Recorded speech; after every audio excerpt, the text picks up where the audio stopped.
3 years ago, just before Dad and I started rebuilding this boat, I told a group of old classmates that we would be attending the 2025 reunion and the 150th anniversary of our Maritime Academy with the Tijgerhaai, since it's located on one of the Dutch islands, and in 3 years we would certainly have finished the rebuild. My name is Gijs and this is my dad. And this is Schoener Tijgerhaai. 3 years ago we started a major rebuild to get her ready for new adventures. And we're sharing the process with you. Subscribe to stay tuned.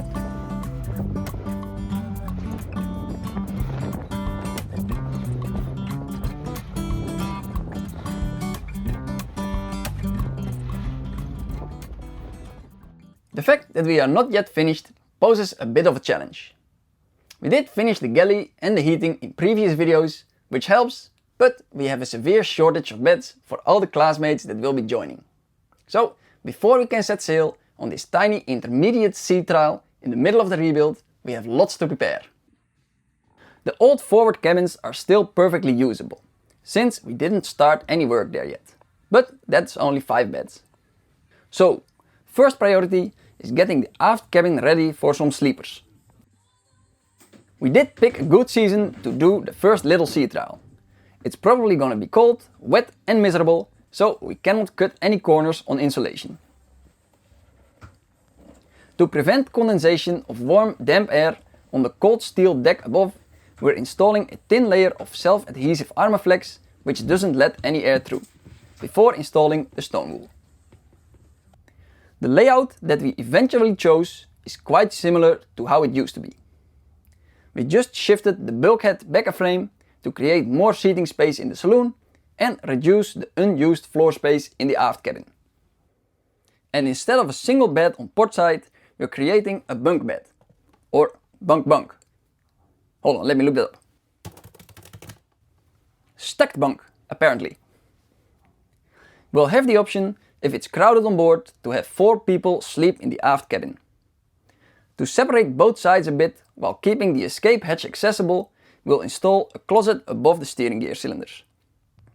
And finally, because the starboard side would get a bit dark as there's no door there, we're making some small doors in the bulkhead that can be opened for light or breakfast in bed. So first we have to separate the space again from the saloon by a light bulkhead, made from 2 layers of plywood with some stone wool in between.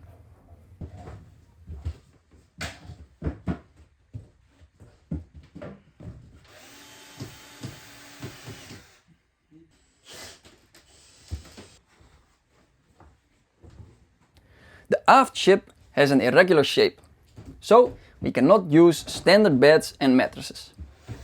That means making our own bed bases, since the old ones were unsalvageable. We do want the mattresses to be able to breathe, which requires a ton of holes.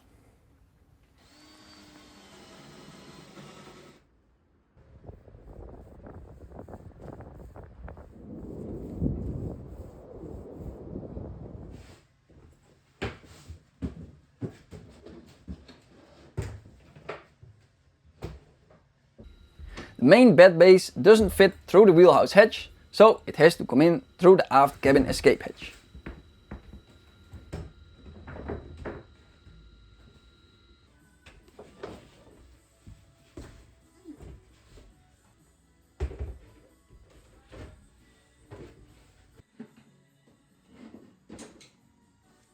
The aft cabin escape hatch is also the only hatch through which we're able to get big stuff in and out of the saloon and the galley.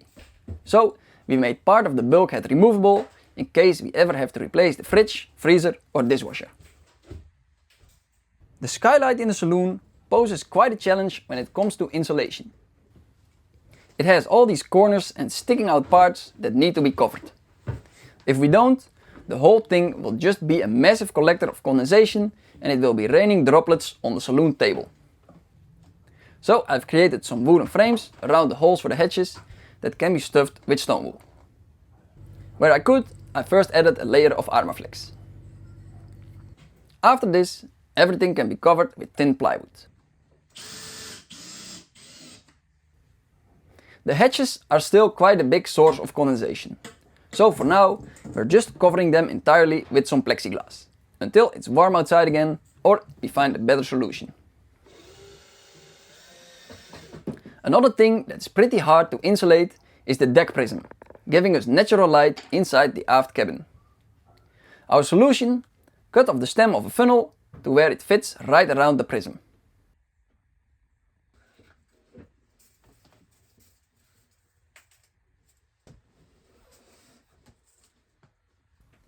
Around the funnel we can just shove in stone wool and it will automatically stay in place. And after installation we can cover the light with an extra layer of plexiglass.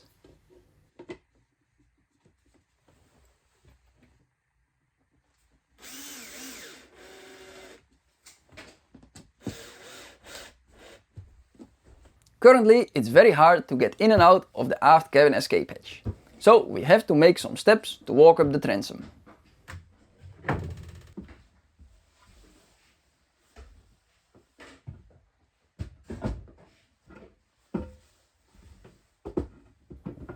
The escape hatch itself is another one of those things that's hard to insulate, because of the high coaming that's difficult to cover on the inside.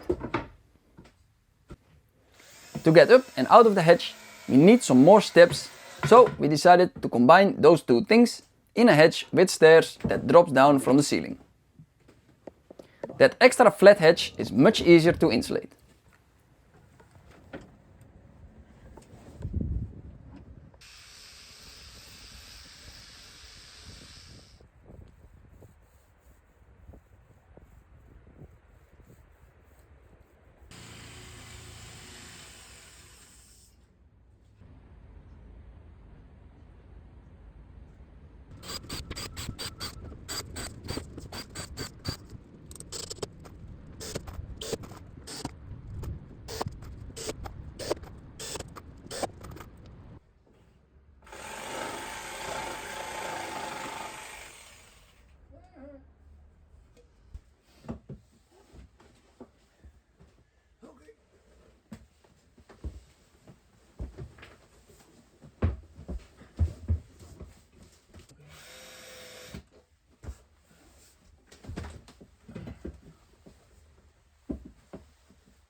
Most of the old paneling can stay in place.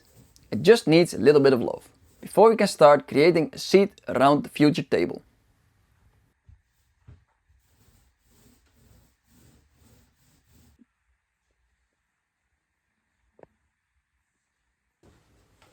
Underneath the couch we'll have some storage space, but underneath that is the lowest point in the aft cabin and saloon area. So we have to be able to check it every now and then for water or oil leakage.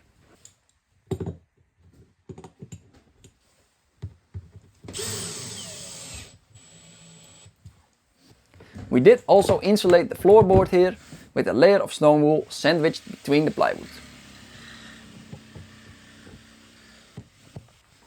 One part of the couch will be sort of removable to be able to reach the steering gear.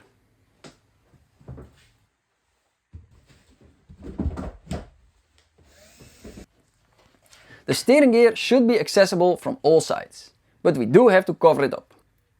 This is a cold area, except for when the steering pump is running, then it's a noisy area. So we're insulating all the panels that cover it.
Through the years, we've gathered a ton of upholstery foam, which comes in handy now for all our saloon couch cushions, which, after we cut into shape, can be sent to Mom to be wrapped in fabric.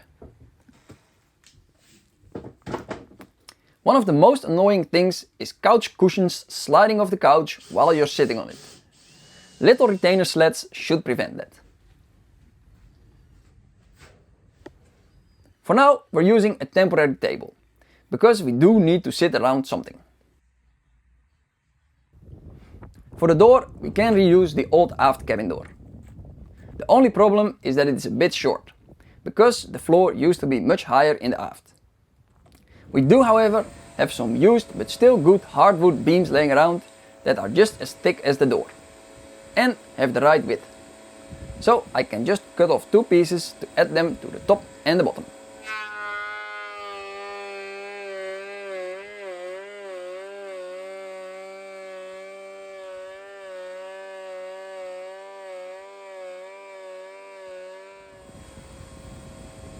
Our teeny tiny planer did a surprisingly good job at getting the rough sides off, after which it died straight away.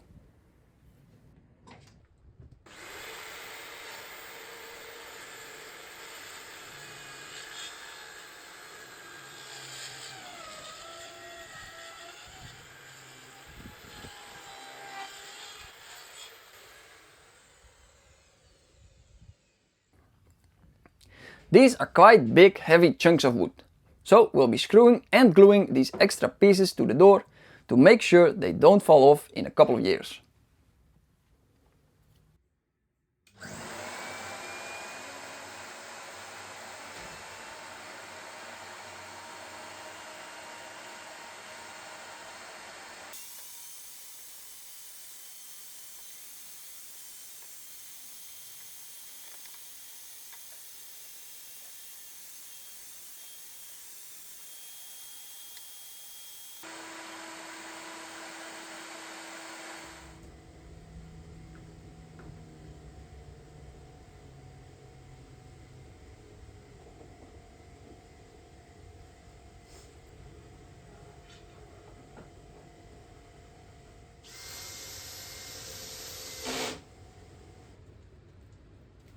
A good sand and some layers of wood stain and varnish should make the new pieces barely noticeable. The old plexiglass window in the door is cracked, so we should replace it and maybe add an extra one for soundproofing.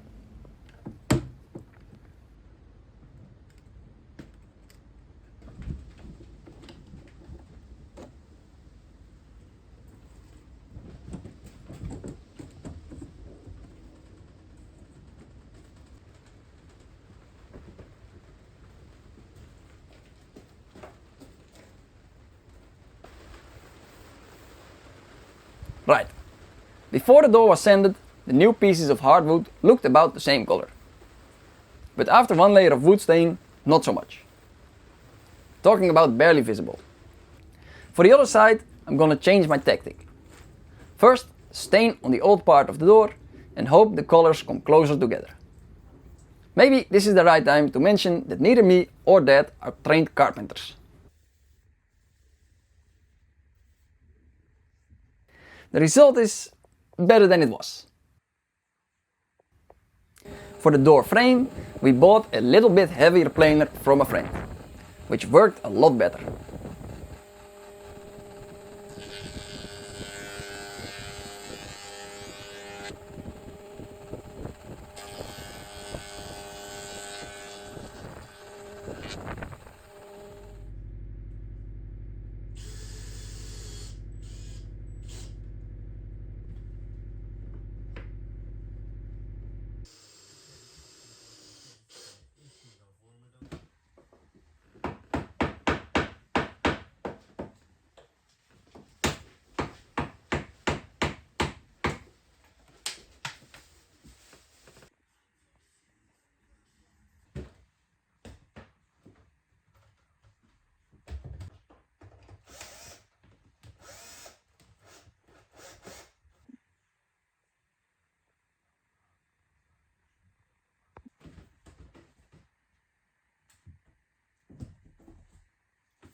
To prevent the wood chopping block from taking a stroll if we get some rough weather, it needs a bit of a frame, keeping it in place.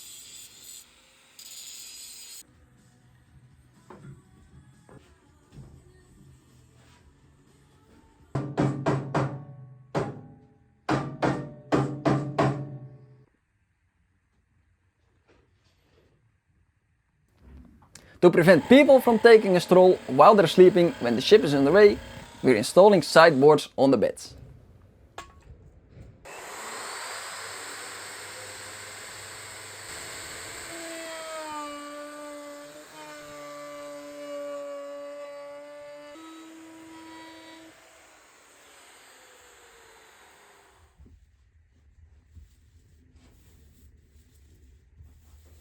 I did install sockets by the bed heads so people can charge their phone, and we can plug in little bedside lamps for people who want to read.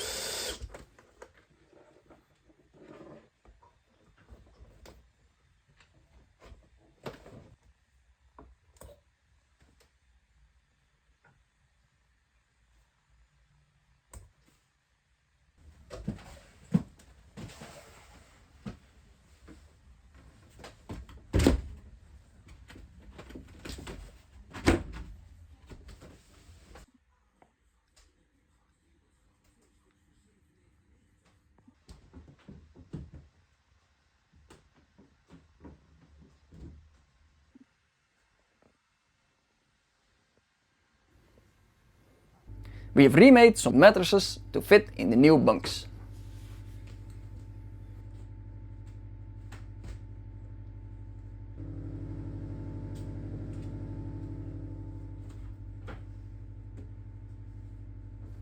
We're still far from finished. Especially all the hardwood trim remains a massive job. But we now have 9 beds, just enough to fit everyone who wants to join.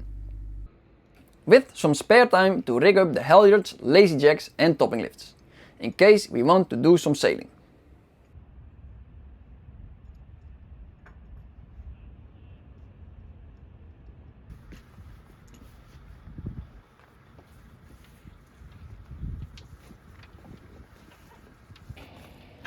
We're bringing the old sails because they probably still fit.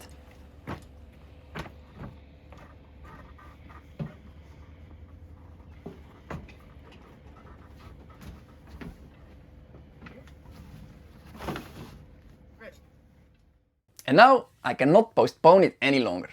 It's time to set sail.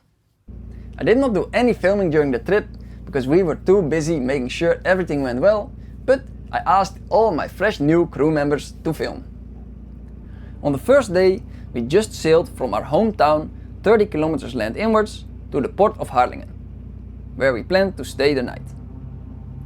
Through the locks and touching salt water for the first time in very long. A special thanks has to go out to Jorik, one of my old classmates and a good friend who was happy to do a ton of helming during the entire trip.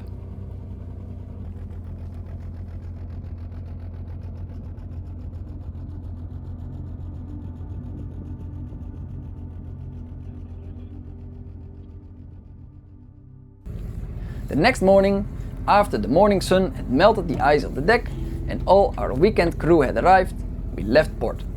Half an hour later than planned to let the heaviest rain pass.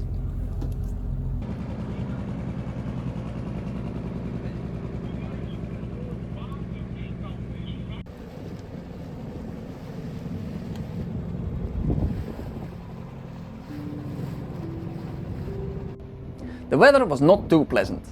The occasional shower and dark clouds on the horizon. But the sea was calm, so we were cruising comfortably. On engine.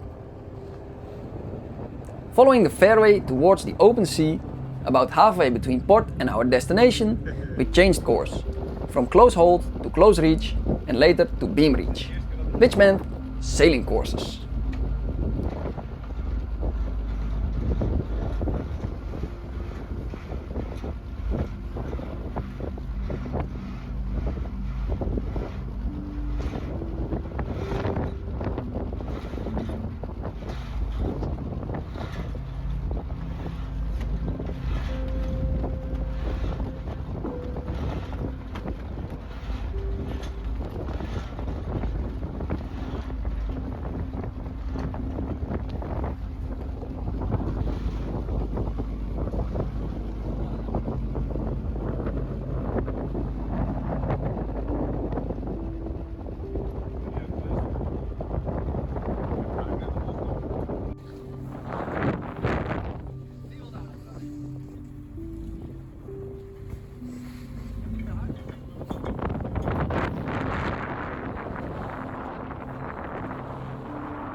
And as if it was meant to be, the sun joined us in our effort.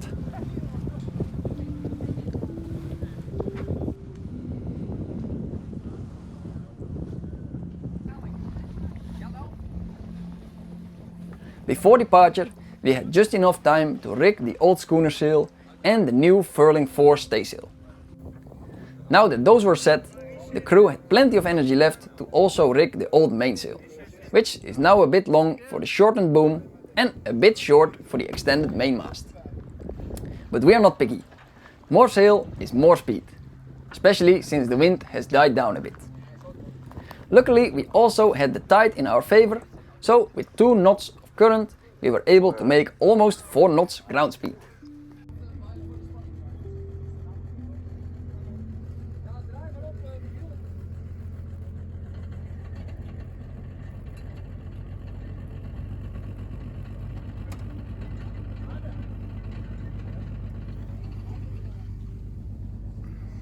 The island where we spent 4 years of our lives studying greeted us with perfect conditions.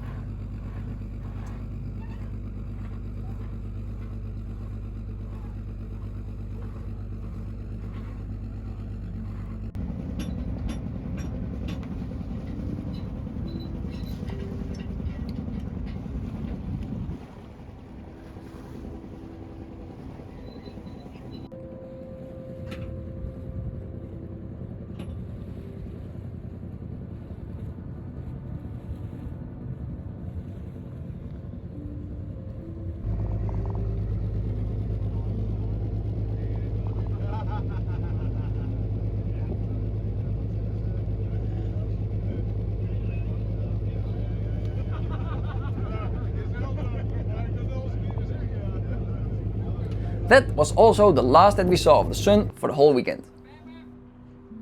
While we were reliving our Maritime Academy years and meeting old friends, the barometer kept falling and the wind kept picking up, to the point where the petrels were falling from the sky.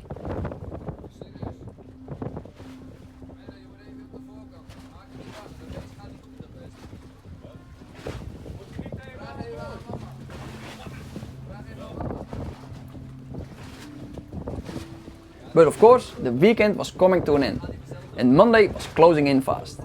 So come rain or shine, we had to get our friends back to the mainland. Even headwinds at near gale force were not gonna stop us, although when going against the current, they almost did.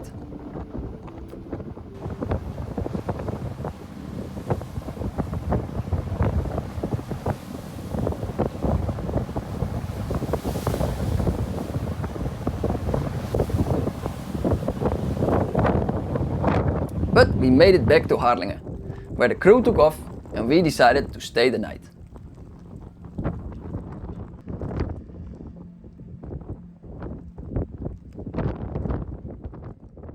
The next morning, in the center of the low, we had perfect weather for a lovely sail back home.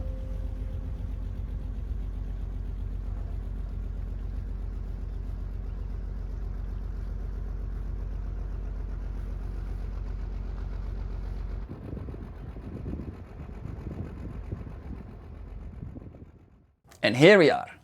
We survived, the boat survived, and nothing major broke down. We did have some problems with the diesel heater, and the chart plotters seem not to want to share charts with each other, and some other minor issues. So it's back to work. But this is all for now. Making a sailing video is quite different from making a boat building video.